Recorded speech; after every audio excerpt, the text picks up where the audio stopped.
법문 들으시는 모든 분들이 재앙은 소멸하고 소원은 성취해서 부처님 전에 복 많이 지으시기를 바라드립니다.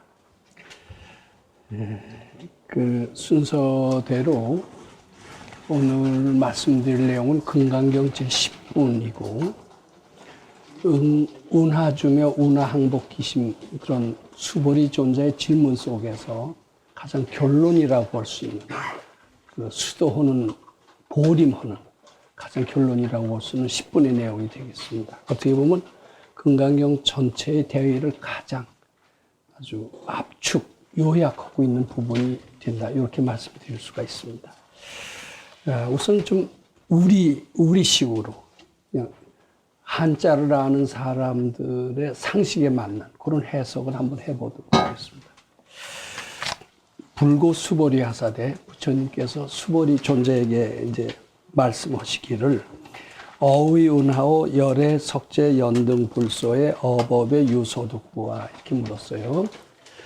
수보리야 어떻게 생각하는가?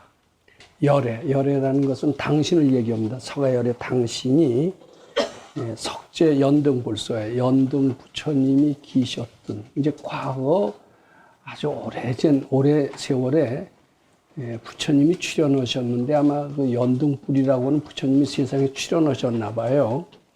근데 그때 서가열애께서는 부처가 되시기 전에 수행자로 계셨을 때입니다. 열심히 수행을 하다가 깨달음을 얻으셨나 봐요. 깨달음. 그 깨달음이라는 것은 이제 요새식으로 한다라면은 뭐 견성성불을 아마 하셨다 이렇게 이해하시면 될 것 같습니다. 견성성불을 했다면은 우리 어떨까? 우리 한번 상상을 해봅니다. 모든 고통이 여기서 끝나고 모든 그 나의 열등감이 여기서 사라지고 이제 앞으로는 나한테는 항상 기쁨과 행복과 능력과 모든 나하고 죽음이 여기서 다 사라지는 참 부처님의 세계가 전개된다라고 이렇게 한번 생각을 해보면 어때요? 생각만 해도 들뜨겠죠. 우리 같은 사람은 들떠서 춤을 덩실덩실 아마 추고 이렇게 될 것 같습니다. 근데 실제로요, 이건 뭐 제가 상상이 아니라 수도를 하다 보면은요, 수도라는 게 뭐냐면 아상을 없애는 게 바로 수도다. 이렇게 말씀을 드리고 싶습니다. 나라는 생각, 탐진치를 소멸하는 것을 수도다. 이렇게 말씀드리고자 합니다. 그런데 우리 많이 들으셨죠? 이 탐진치는요, 삼독이라고 그래요. 이 독소라는 독이 들어 있습니다. 이 탐진치가 수도를 통해서 소멸이 됩니다. 소멸이 되면 독소가 빠져나간다는 거나 마찬가지입니다. 우리는 오랜 무량 아승기업 전부터, 아주 오랜 세월 전부터, 여러 생 전부터 탐내고 습내고 어리석음의 독소에 의해서 정신은 마비되어 있고 육체는 병들어 있고 멍들어 왔다라고 그렇게 생각해도 좋습니다. 모든 불행이 여기서 삼독으로부터 시작이 됐고 모든 무지가 여기서부터 시작이 됐고 모든 어둠이 여기서부터 비롯됐다 이렇게 얘기할 수 아마 있는가 봅니다. 근데 수도를 통해서 삼독을 없애요. 독소를 빠져요. 우리 마음속에 몸과 마음속에 있는 독기를 자꾸 빼내다 보면은 몸과 마음이 아주 건강해지고 본래 우리가 부처님께서 가졌던 무한 능력 이것을 우리 몸속에 아마 실감하게 되는가 봐요. 그래서 자꾸 수도를 해서 독소가 빠지고 드디어는 뭐 깨달음을 얻었다라는 것은 독소가 완전히 빠져서 아상이 소멸했다는 뜻이 됩니다. 그럼 몸과 마음이 굉장히 건강해지면서 굉장히 기쁨이 생긴대요. 이 삼독을 빠뜨리는 것을 수행이라고 그럽니다. 수행을 하게 되면은 독소가 빠지니까 마음이 아주 즐겁고 명랑해집니다. 즐겁고 명랑하지 않으면서 수도가 됐다라고 하는 것은 말짱 다 거짓말이죠. 수행을 하면서 여기서 안정을 얻고 환심을 냅니다. 환심이 나면 여기에서 지혜가 나와요. 지혜와 능력이 나옵니다. 그래서 이 수행을 크게 말해서 계라고 그럽니다. 계라고 그리고 계에서 마음을 안정시키는 모든 행위를 다 계라고 그럽니다. 그래서 정이 나오고 정은 환심이다. 마음이 안정이 되면은 또 독소가 빠지면은 당연히 즐거운 마음이 나올 수밖에 없대요. 즐거운 마음이 나오면 어떻게 되냐면 지혜와 능력이 생겨서 본래 부처님과 같은 그런 위치로 되돌아간다. 이렇게 이해하시면 됩니다. 근데 이제 서가열애께서는 우리보다 훨씬 지혜롭고 똑똑하셔서 오래전부터 일찍이 수도의 필요성을 느끼고 출가해서 연등 부처님이 계신 데서 출가하셔서 삼독을 제거하면서 다 깨달음을 얻었어요. 근데 실제로 깨달음을 요새 비슷하게 얻은 사람은요, 춤을 덩실덩실 춥니다. 그동안 고생 많이 했다. 나는 이제 나에게는 더 이상 고생이라는 것은 없다. 영원한 행복만 있을 것이다. 어때요? 상상만 해도 기분이 좋죠. 그리고 깨달음을 얻었다는 그런 뭐 자만심이라고 할지 들뜬 마음은 당연히 생기지 않겠어요? 우리가 어려운 시험에 합격을 했을 때, 이제는 난 고생은 다 면했다. 또 어려운 학위를 얻었을 때, 예를 들어서 미국 유학을 해서 세계 최고의 대학이라고는 하버드 대학에서 어려운 시험에 통과해서 학위를 얻었다. 가문의 경사라고 그래갖고서 파티를 하는 사람들이 있어요. 그러면서 나는 얻었다. 이렇게 소득심을 낼 수가 있습니다. 그건 상식입니다. 그러니까 그 상식에 비추어서 부처님께서 질문하시는 거예요. 내가 그 전에 연등 부처님께서 열심히 수도를 했다. 그래갖고서는 드디어 지혜를 얻고 큰 깨달음을 얻었다. 그럼 보통 사람들이 그렇듯이 나는 고생이 다 멈췄고 영원한 행복을 얻었노라 이렇게 생각이 되면 보통 사람들은 당연히 들뜨면서 나는 깨쳤노라 하는 이런 소득심을 nem직한데 나도 그랬겠느냐 이제 이런 그 질문입니다. 그러면 수벌이 존자는 어떻게 대답해야 될 것 같아요? 우리 생각에. 그렇습니다. 부처님은 아마 당연히 보통 사람들도 그렇듯이 들뜨시고 아무리 성인이시라고 그러지만 좋은 건 사실 아닙니까? 들뜨고 소득심을 내셨을 겁니다. 이렇게 대답을 했겠죠. 근데 이제 그 다음 페이지 보세요. 불이하니다 세조나 열애제 연등불소의 어법의 실무소득이시니다 이랬어요. 부처님이시요. 부처님께서는 연등 부처님 계셨을 때 깨달음을 얻으셨대지만은 실무소득이라고 그랬어요. 들뜨시지도 않았고 깨달았다라는 티를 내지도 않았고 그죠? 뭐라고 표현을 해야 될까요?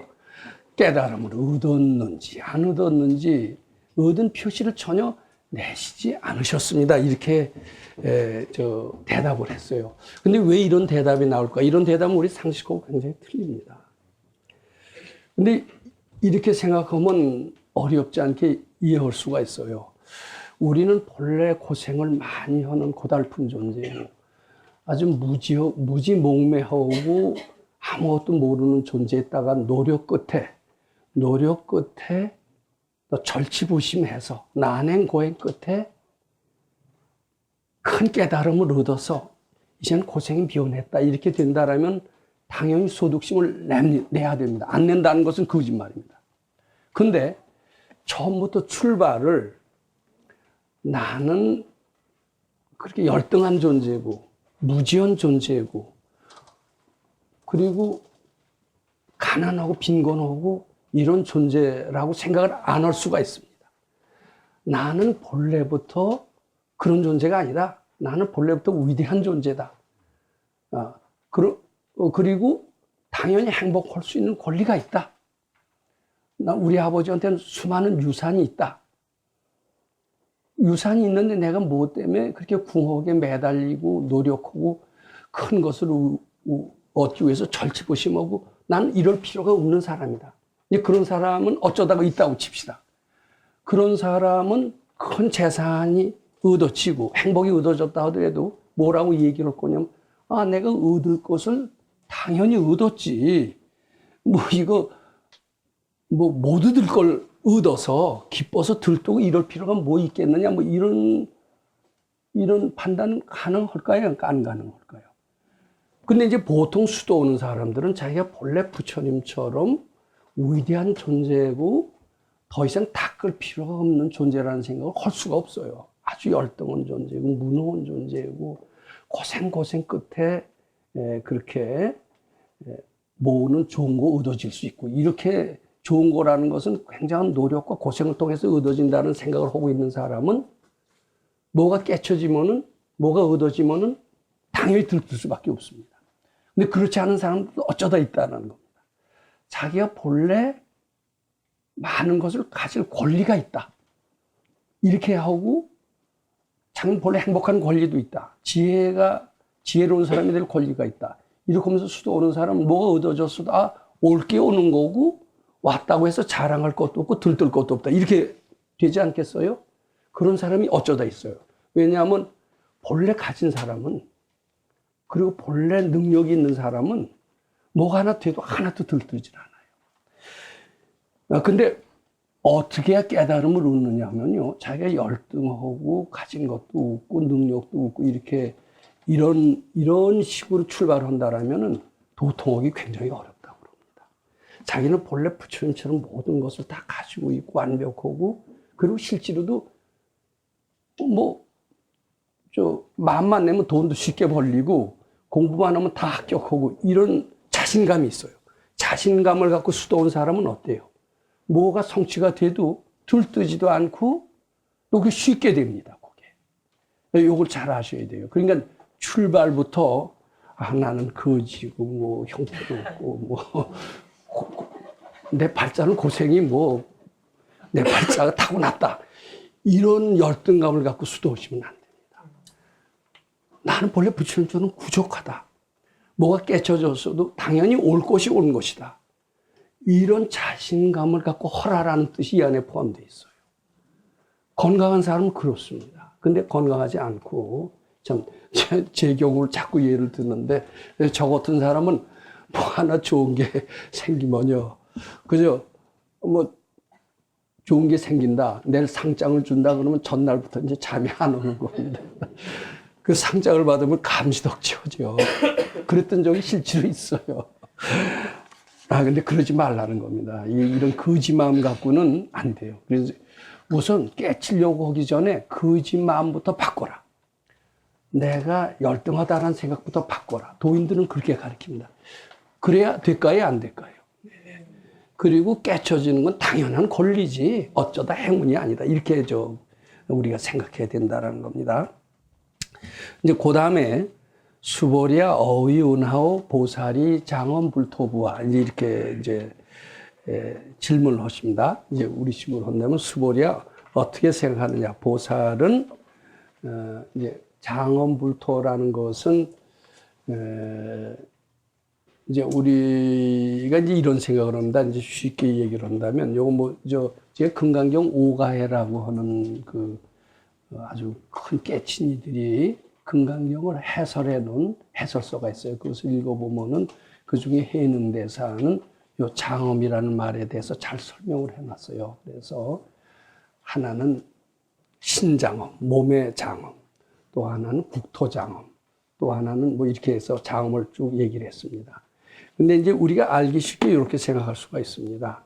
제가 이제 우리나라에도 통도사 같은 큰 절이 있습니다만은 실제로 큰 절은 대만에 있더라고요. 대만에 가보면 중대산사라고 하는 절이 있는데 한 40층쯤 됩니다. 굉장히 큰 절이더라고요. 그러니까 막 그 절을 지은 사람이 있어요. 그 스님 이름이 있는데 그 절을 딱 지어 놓으면 그 사람 그럴 겁니다. 나는 불토를 장엄했다, 이런 생각은 충분히 들 것 같아요. 난 큰 불사를 해놨다. 많은 사람들은 이 수도장에서 수도를 해서 큰 깨달음을 얻을 것이다. 수많은 도인이 배출이 될 것이다. 난 불국토에 크게 기여했다. 이 세상을 불국토로 만드는데 크게 기여했다. 이런 생각을 할 수가 있습니다. 대만은 의외로 조그만 나라인데도 불구하고 불심도 굉장히 돈독하고 불심을 뒷받침할 수 있는 장엄불토의 불사들이 도처에서 이루어지고 있습니다. 또 자재공덕회라는 데를 저희가 가본 적이 있었습니다만은 전 세계적인 자선사업단체입니다. 수많은 전 세계 100여 개의 지부가 있으면서 무슨 일이 일어나면 즉각 뛰어가서 다 도와줍니다. 그 자제공덕회를 만든 분은 왜 비군이 스님이신데, 그 비군이 스님은 자제공덕회를 만든데 아직도 생존해 계신 걸로 알고 있어요. 아, 나는 부처님께 큰 축사를 했다. 나는 장엄을 했다. 이렇게 이제 불토를 장엄했다. 이런 생각은 충분히 들 거고, 누구나 다 그 말에 동의를 하게 될 것 같습니다. 이제 그러니까 이제 부처님께서 질문을 하시는 겁니다. 수벌이야 어떻게 생각하느냐? 보살이, 그러니까 그 자제공덕회를 만든 비군이나 중대산사를 만드는 그런 스님은 실제로 이 세계를 불국 세계를 만들지 않았느냐? 이 건물을 봐라. 그 자제공덕회 그 역할을 봐라. 그 자제공덕회에서 역할에서 많은 사람들을 평온하게 해주고, 그리고 어려움에서 구해주고, 뭐 이런 설명이 충분히 가능합니다. 그랬더니 이제 우리는 그렇습니다 하고 대답하고 싶은데 아닙니다라고 대답을 했어요. 실제로 이 지상을 불국토로 만드는 것은 참 장엄이 아닙니다, 이런 뜻입니다. 우리 눈에는 이런 보통 열악한 세계를 건물도 잘 짓고 도로도 잘 닦고 나무도 예쁘게 꾸미고요. 이게 대만엔 그런 절들이 굉장히 많이 있어요. 우리나라도 지금 통도사나 해인사, 뭐 불국사 같은 거 얼마나 아름답고 좋습니까? 그게 최고인 줄 알았어요. 그런데 이제 수벌이 존재는 그걸 장엄이라고 보지 않습니다. 그건 물질적인 것, 겉에 나타나 있는 것은 사실은 허상입니다. 자기 마음의 그림자입니다. 진짜 장엄은 무엇이냐면 마음속에서 탐진치, 삼독을 제거해서 청정하게 된 것. 이것이 실질적인 장엄입니다. 이렇게 대답하는 거예요. 근데 우리는 유식무경이라는 그런 진리를 공부한 적이 있습니다. 유식. 오직 마음뿐이지 우리 겉에 나타난 현상은 허상이다. 이런 뜻입니다. 겉에 나타난 현상. 그러니까 중대산사제가 큰 아주 30층 되는 절이라고 그랬죠. 자제공덕회 보면 의과대학이 있어요. 그리고 뭐 회원이 300만이래요. 이게 다달이 3,000원씩 회비를 걷어서 다달이 뭐 100억가량 수입이 됩니다. 그걸로 아마 운영을 한 모양인데, 그 규모가 뭐 세계적입니다. 근데 그런 휘황찬란한 건물이며 이런 것들은 실제로 허상이다. 오직 마음을 잘 닦으면은 그런 청정한 세계가 눈에 띄는 거고, 마음을 반대로 잘 못 닦으면은 아주 가난한 세계가 펼쳐지는 것이다. 이런 이야기입니다. 그리고 겉으로 나타난 장엄은 진짜 장엄이 아닙니다. 마음속에서 청정한 그런 삼독을 제거해서 견성성불을 해서 모든 사람이 다 부처님처럼 볼 수가 있다라면은 그건 어떤 절을 잘 지어서 극락세계로 꾸미는 것 이상의 진정한 가치다. 이런 뜻이 됩니다. 수벌이 존재는 유식무경을 이미 실감하고 이해할 정도가 됐기 때문에 겉으로 나타나는 장엄은 참 장엄이 아닙니다. 허상입니다.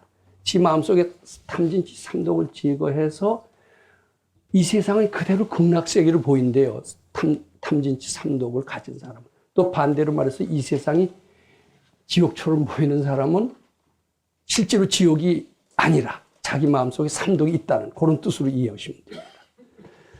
그러니까 겉으로 나타난 화려한 절이니 뭐 도로니 나무니 이런 것은 진짜 장엄이 아니고 자기 마음속에 탐진치를 제거한 것이 진짜 장엄입니다. 이렇게 즉 유식무경을 이해할 정도가 됐기 때문에 수벌이존자는 아이고 장엄불토장, 부처님께서 말씀하신 장엄은 유식무경의 장엄이다. 이런 뜻이 됩니다. 유식무경의 장엄이고 우리들이 생각하는, 보통 사람들이 생각하는 그러한 물질적인 장엄이 아닙니다. 이제 이렇게 얘기를 하는 거예요. 왜냐하면 유식무경의 경지를 이해하도록 수벌이존자는 유도하고 있습니다. 우리는 겉으로 나타난 것이 실상으로 보고 그것을 잘 꾸며놨으면 장엄으로 보지만은 사실은 알고 보면 그것이 허상이고 진짜 장엄은 자기 마음속에 탐진치를 제거해서 청정한 세계를 발견하고 모든 사람을 부처님처럼 볼 수 있게 됐을 때, 이 세계를 극락세계처럼 볼 수 있게 됐을 때 그것이 진정한 장엄입니다. 이렇게 얘기를 해주면서 사람들로 하여금 유식무경을 깨달아라 이렇게 일깨워주고 있습니다. 우리 그거 이해하시죠? 유식무경을 깨달으면 바로 진짜 장엄이 되기 때문입니다. 시고로 수보리야 제보살 마하살이 응여시생 청정심하되 그런 거로 수보리야. 제보살 마하살이 이제 깨친이를 이제 보살이라고 합니다. 보살 이제 뭐 보살이라고 하고 마하살은 우리 스님 중에서도 훌륭하신 스님 앞에다 큰 자를 붙이죠. 큰 스님 붙이듯이 깨친이 중에서도 확철되어 아주 진짜 깨쳐서 보살행을 잘하시는 분을 마하살자를 붙입니다. 제보살 마하살은 응여시생 청정심하되 다음과 같이 청정한 마음을 내느니라. 이제 그러면서 어떻게 청정한 마음을 내느냐? 불웅주색 생심이며 불웅주 성향 미촉법 생심이며 응무소주 이생기심이라 그랬어요. 색의 주에서 마음을 내지를 않을 것이며 색. 이 색이라는 게 눈에 보이는 요 현상을 색이라고 합니다. 근데 우리는 색이 있는 것 같아요. 자, 이 교탁이 있는 것 같습니다. 교탁이 있으니까 딱 하면 소리가 난다. 이 교탁에서 나온 소리다라고 믿습니다. 그건 우리 보통 사람입니다. 근데 깨친이도 과연 그럴까요? 이 깨친이는 이 교탁은 마음의 분별의 표현이라고 합니다. 내가 다른 그 어떤 마음 씀씀이를 가지고 있을 때 이 교탁 마음은 다른 형태로 내 앞에 다가온다라고 봅니다. 만약 이 교탁이 진짜 있는 것이라면, 팩트라면 내가 마음을 어떻게 가지는 것과 상관없이 항상 동일한 모습으로 내 앞에 나타날 수밖에 없을 겁니다. 그런데 내가 마음에 딴 생각만 하고 있을 때 눈앞에 교탁이 보여요? 안 보여요? 안 보입니다. 그건 우리 어렵지 않게 알 수가 있습니다. 그렇다고 교탁이 아주 없어진 건 아니죠. 근데 내 마음 속에 그 성내는 마음이 하나도 없어졌다고 칩시다. 우리 그런 경지가 어떤지 상상도 할 수가 없어요. 왜냐하면 늘 성내는 속에서 지지고 볶고 살고 있기 때문에 그 세계가 어떤지 알 수가 없습니다. 근데 성내는 마음이 깨끗이 없어졌다라고 생각한다라면 나와 남이 다르게 보일까요? 안 다르게 보일까요? 다르지 않게 보이죠.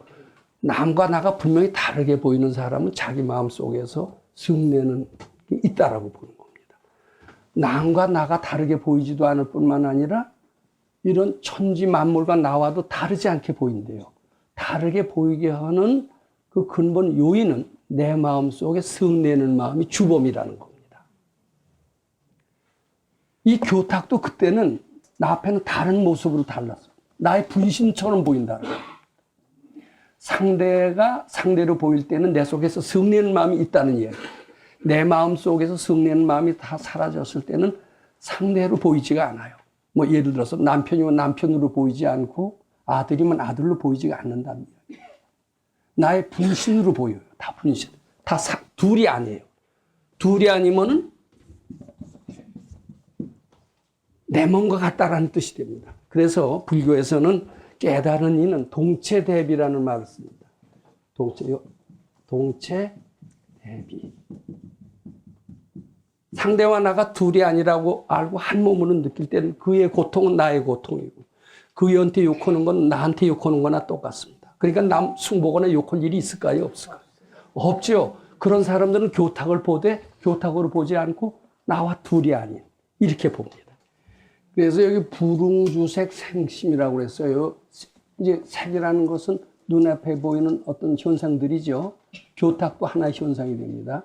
이 교탁이 있다라는 생각하지 마라. 교탁이 있다라는 그런 사실을 기초로 해서 뭐 어떤 판단을 내지 마라. 이런 뜻입니다. 왜냐하면 이것은 너희들이 보기에는 있지만 깨친이나 발근이가 보기에는 있는 것이 아닌 허상처럼 느껴지기 때문이다. 이런 뜻이 포함되어 있습니다. 그러니까 너희들이 봐서 있다고 해서 있다라는 것을 전제로 해서 어떤 판단을 한다면 요새 소위 현대과학이라는 것은 있다라는 눈에 보이는 것이 분명히 있다라는 것을 전제로 해서 여러 가지 판단을 내리고 있습니다. 근데 그것이 맞는 것도 있지만 조금 가다 보면 다 안 맞는 쪽으로 갑니다. 즉, 뭐 뉴턴이 발견한 과학은 300년 동안 잘 맞췄습니다. 우리는 아직도 뉴턴이 눈에 보이는 현상을 있다라고 보고 설명한 그 과학의 기초에서 살고 있는지도 모릅니다. 300년 동안 잘 가다가 그게 슬슬 깨지기 시작을 했어요. 그래갖고서는 뭐 아인슈타인, 닐스 보아 등등 여러 가지 기라성 같은 과학자가 나타나고 원자나 분자가 발견이 되면서 눈에 보이는 사실이 있다라는 이런 믿음에 대해서 흔들리기 시작을 했습니다. 특히 닐스 보아 같은 이는 굉장히 동양적인 어떤 깨달음을 얻었다라고 할 정도로 뛰어난 과학자입니다. 그런 이들은 뉴턴보다 훨씬 뛰어난 가정의 근거에서 새로운 과학을 만듭니다. 그 과학이 앞으로 또한 200년은 갈 거예요. 200년은 닐스 보아나 아인슈타인이 만든 그 새로운 과학에 의해서 자꾸 발전돼 나갈 것 같습니다. 근데 아인슈타인도 한계가 있어요. 이제 한 100년, 200년 가면은 훨씬 더 뛰어난 과학자가 그인애들은 눈에 보이는 현상을 판단해서 보고 그것만 판단해서 어떤 결론을 내리지 않습니다. 눈에 보이는 판단이라는 것은 사물이 있다라고 하는 전제하에서 나오는 가정이다. 근데 과연 있느냐? 근데 닐스 보아 같은 경우는 실제로 있다라고 할 수가 없다. 이런 얘기까지 합니다. 대단한 사람입니다. 그러니까 수식으로만 나오지 이런 현상이 꼭 있다라고 이렇게 가지 않습니다. 거기서 나온 과학은 또 몇백 년을 잘 지배할 겁니다. 그러면 뛰어난 과학은 누가 만드느냐? 바로 자꾸 깨우쳐서 견성성불원이가 가장 뛰어난 과학자가 된다. 저는 이런 결론을 미리 말씀드리고자 합니다. 근데 지금 뛰어난 과학자가 와서 견성성불원이가 나서 뛰어난 과학을 만든다 하더라도 지금은 그걸 알아듣지도 못하고 그것을 이해할 수도 없고 활용할 수도 없어요. 그런 이들은 지금은 나타나서 과학을 험내하지 않을 겁니다. 그저 마음이나 닦아라. 언젠가는 아인슈타인보다 더 뛰어난 과학자가 나타나서 그대들 생활을 굉장히 편리하게 할 것이다. 이런 얘기만 할 겁니다. 그네들이 못해서 그러는 게 아니에요. 할 수는 있지만 하더라도 그네들이 만든 수식을 우리는 이해할 수조차도 없고 활용할 수는 더더욱 없다. 이렇게 봐야 됩니다. 자, 즉 눈에 보이는 현상을 기초로 판단하지 마라. 그게 불응주색 생심입니다. 그 다음에 불응주 성향미적법 생심이라고 그랬어요. 소리나 냄새나 이것이 있다라고 보고 판단하지 말아라. 우리가 이제 이런 얘기를 제가 법문 시간에 가끔 했습니다만은 이게 딱 칩니다. 그럼 이 소리가 어디서 나는 소리냐? 교탁에서 나온 소리라고 우리는 다 이구동성으로 얘기할 겁니다. 이 머리를 딱 쳤어요. 이게 어디서 나온 소리냐? 머리에서 나온 소리다. 머리에서 나온 소리고 교탁에서 나온 소리고 틀린다. 이제 이런 가정하에서 과학이 지금 이루어지고 있습니다. 근데 발근이들은 뭐라고 그렇습니까? 이게 교탁에서 나온 소리가 아니라 내 분별의 소리다. 이렇게 얘기를 합니다. 이건 지금 말이 안 되는 것 같아요. 근데 닐스 보아 같은 이는 그런 이야기를 어느 정도 이해하게끔 됐습니다. 또 머리에서 나온 소리가 아니라 내 분별의 소리다. 이렇게 이해하게 됐습니다. 그런 지혜를 바탕으로 해서 과학을 만든다면 지금 현재 과학보다 훨씬 뛰어난 과학이 분명히 될 겁니다. 그러니까 현재 눈에 보이는 것만 갖고 그것을 팩트라고 믿고 그것이 엄연한 현실이라고 믿고 바락바락 우기면서 이게 최고의 과학이다. 요새 과학 만능의 시대 아니에요? 근데 그렇게 색에 주어해서 마음을 내지 않고 성향 미적보에 주어서 마음을 내지 않고 응무소주, 분별이 없는 것을 지향해서 마음을 내라. 그게 응무소주 이생기시민이라 이제 이렇게 됐습니다. 여기 재밌는 얘기가 많은데 시간이 많이 가기 때문에 조금 더 요것을 더 한 뒤에 요것을 어느 정도 말씀드릴 수 있는지 모르겠습니다. 이제 응무소주 이생기심을 설명하시기 위해서 스보리아 비어 유인이 시녀 수미사나하면 어이우나오 시신이 위대부하 이제 이렇게 질문하셨어요. 이제 요 그대로 해석하면 어떻게 되냐면 스보리아 비유하면 어떤 사람이 몸이 수미산처럼 크다라고 그렇게 수미산 중에서도 가장 큰 수미산 그것을 왕자를 붙입니다. 큰 수미산만큼 몸이 크다고 하자. 어이우나오 이 몸이 이 몸이 크다고 하겠느냐 이런 질문입니다. 근데 이제 보통 사람은 정말 몸이 수미산만 하다니 부처님이 뭐 비유라고 하지만 그 없는 비유를 그렇게 들으시네. 이제 이렇게 생각하면서 의문을 냅니다. 왜 비현실적인 비유를 들으시네. 비유도 사실 비현실적인 비유를 들으면 그거는 지혜로운 사람이라고 할 수가 없습니다. 그런데 지혜 있는 사람은 그렇게 듣지 않습니다. 그게 몸이 진짜 물질적인 수미산 히말라야 산으로 칩시다. 가로가 100km, 세로가 몇 킬로, 높이가 뭐 8,000m 이렇게 우리는 물질적인 수미산을 생각합니다. 히말라야 산. 그런데 지혜로운 이는 그의 능력, 업적 이것이 이렇게 크다는 뜻으로 해석합니다. 그 마음으로 해석을 한다. 유식무경이라고 그랬죠. 절대로 물질로 가지 않습니다. 물질이라고 얘기해도 지혜 있는 이들은 물질은 부처님이 하신 물질은 다 허상이라고 알기 때문에 물질로 가지 않고 그 마음으로 갑니다. 그러니까 이 몸이 수미산만큼 크다면 그럼 어떤 사람이 대단한 실적을 내서 그 실적이 대단하다면 우리 실적을 많이 낸 사람이 누굴까요? 영호골입니다. 뭐 예를 들면 알렉산더다, 징기스칸이다, 뭐 아인슈타인 같은 이도 대단한 업적을 냈죠. 에디슨. 그 몸이 수미산만큼 크다. 이렇게 얘기를 해도 됩니다. 이제 그 몸이 수미산만큼 크다라면 그 업적이 대단하게 크다라면 시신이 위대부 이것이 정말 큰 일을 일으키기 위해서 노력한 결과냐 뭐 이런 뜻으로 해서 시신이 위대부하는 것은 이것이 큰 일을 일으키기 위해서 우리는 계획도 세우고 성실한 노력도 하고 백절불결의 용기도 가지고 이렇게 노력을 해서 큰 일을 이루었다고 그렇게 생각을 하느냐. 우리 상식적으로 그렇게 생각을 하게 되죠. 큰 업적을 이루게 되면. 그런 뜻으로 일단 해석하는 게 좋습니다. 그랬더니 수보리언하되 매우 크기는 크다. 업적이 대단하지만은 실제로 그 업적을 이루는 것은 치밀한 계획을 세우고 성실한 노력을 하고 백절불결의 용기를 가지고 불태전의 용기를 가지고 노력해서 큰 일을 이루는 게 아니라 불술 비신이 그 큰 일을 이루는 업적은 겉으로 나타난 그런 것에 있지 않다. 마음을 자꾸 비움으로써 나타나는 것이다. 이렇게 해석을 일단 해보고 싶습니다. 자, 큰 일을 이루려면 노력하고 계획을 세우고 성실히 노력하고 어려운 일이 있어도 굴복하지 않고 백절불구 이렇게 나가야 큰 일을 이룬다고 생각을 합니다, 보통. 근데 여기서는 그게 아니라 큰 일을 이루려면 마음을 자꾸 비우고 아상을 닫고 탐진치를 소멸하면 본래 네 몸이 큰 것을 알게 될 것이다. 이런 방법으로 접근해라. 이런 뜻을 일단 해석하고 싶습니다. 그런데 지금 시간이 이제 많이 가까이 가서 이것을 정리 겸 해서 또 실례도 하나 좀 들어드리고 싶습니다. 응무소주 이생기심이라는 게 뭐냐. 우리 실제로 생활하려면은 뭐 부처님 시봉하기 위해서 마음을 내라. 돈을 벌기 위해서 우리는 많은 사람들이 노력하고 있는데 돈 벌려고 한다고 돈이 벌리느냐. 부처님 시봉하려고 해라. 그럼 돈이 벌린다. 이런 뜻으로 해석할 수가 있습니다. 권력을 얻기 위해서 국회의원이 되기 위해서 대통령이 되기 위해서 우리는 많은 사람의 희생을 딛고 많은 사람을 음해를 해가면서까지도 노력을 한다. 근데 그렇게 노력하지 마라. 마음을 자꾸 비워라. 여기 이제 응무소주 이생기심이 됩니다. 근데 우리는 쉽게 저는 응무소주 이생기심을 도달하는 방법 그리고 큰 업적을 이루는 방법을 저는 말씀드리고자 합니다. 우리는 이제 흔히 이렇게 생각합니다.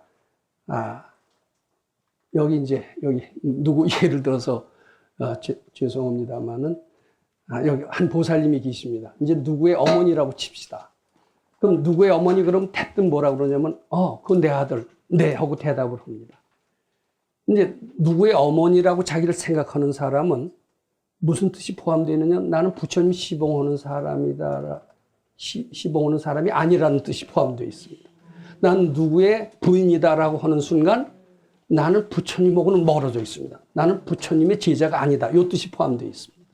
그러니까 자기는 뭐라고 규정해서는 안 됩니다. 누가 엄마라고 불렀을 때 네 하고 대답하면 안 됩니다. 네 하고 대답하는 순간 부처님하고 멀어져 있습니다. 네 하고 대답하지 않고 내가 누가 엄마 맞나? 이렇게 돼야 부처님하고 가까이 가는 거예요. 자식이 죽으면 누가 와서 자식을 욕하면 부르르 떠옵니다. 마음이 거기에서 붙었죠? 그 순간 부처님하고는 멀어지는 겁니다. 자, 이렇게까지 설명한다면 응무소주 이생기심이라는 게 무엇인지 대략 짐작을 하시죠. 오로지 부처님 무슨 생각이든지 부처님께 바치고 무슨 일을 하더라도 부처님 기쁘게 위해서 한번 해봐라 이거예요. 그게 바로 응무소주 이생기심입니다.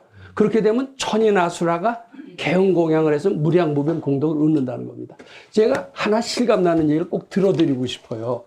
저는 무슨 생각이든지 해외여행을 갈 때 무슨 마음이든지 바치는 그런 것을 신조로 삼고 있고요. 사람을 볼 때는 저 사람이 날 뭘 해줄까? 과거에는 많이 그랬어요.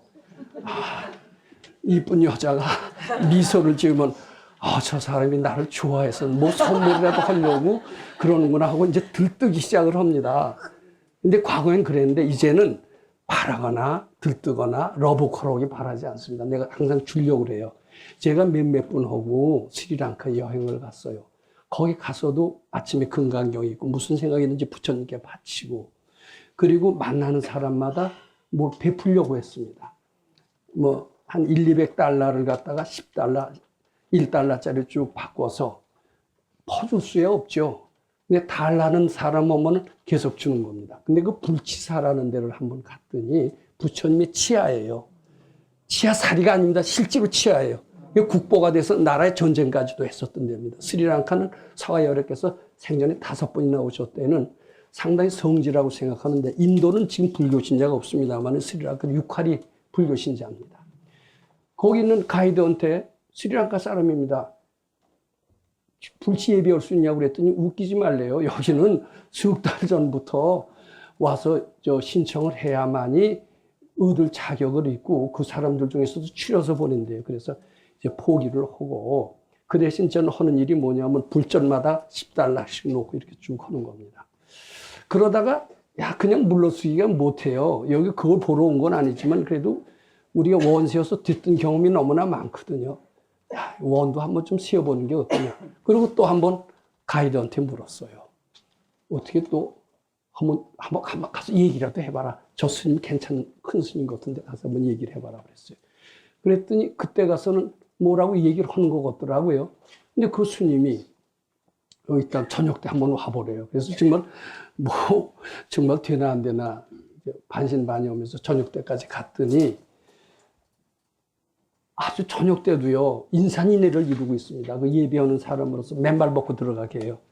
쭉 들어가는데, 이제 맨발 벗고 들어가서 참 우리한테 그 불치를 예배할 수 있는 기회가 올까 하고 이제 굉장히 설레고 있었는데, 거기 보니까 웬 네모진 한 20평쯤 되는데 사람이 한 70명 모여 있어요. 저 사람이 뭐냐고 그랬더니 몇 달 전부터 신청했는데 오늘 보려고 대기하는 사람이래요.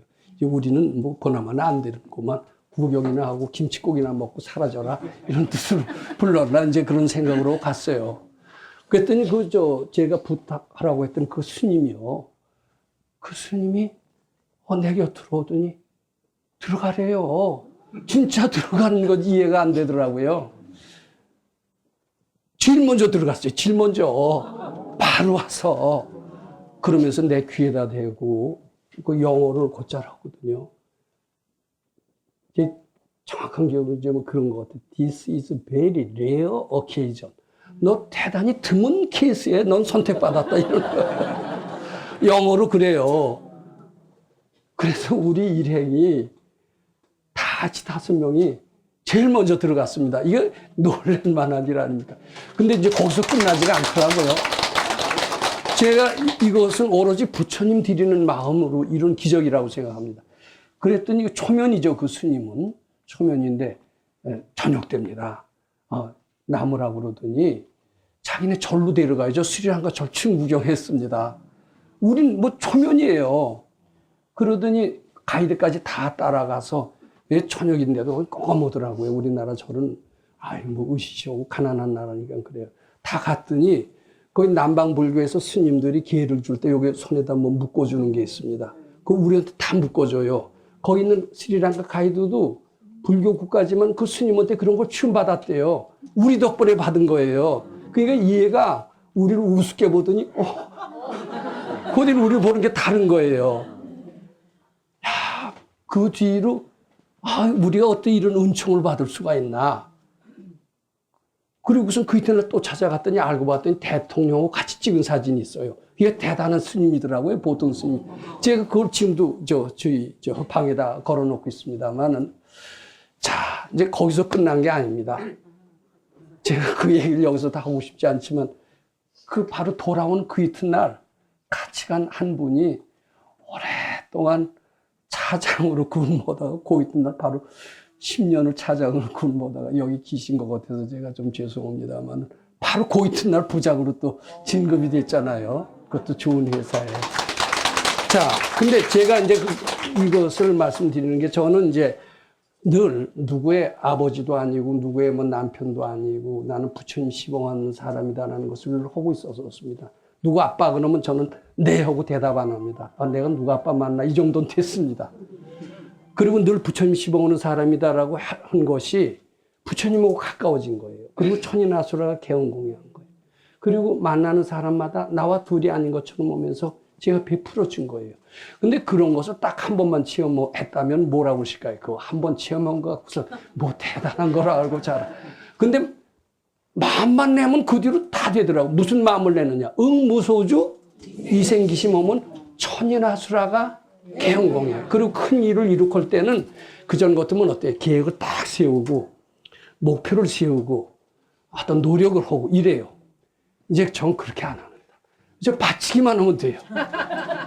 바쳐서 시봉 잘하기를 바라면 저절로 돼요. 그게 바로 신여 수미사 큰 업적을 이룬다 하더라도 그것이 설치고 노력해서 가시적인 모습으로 되는 게 아니에요. 자꾸 바치기만 하면은 저절로 큰 일이 되더라고요. 아마 앞으로 큰 일을 할 것 같아요. 근데 어느 때 불법이 사라지느냐 하면 난 누구의 엄마 네 하는 순간 부처님하고는 멀어지고 그리고 고생길이 네, 감사합니다.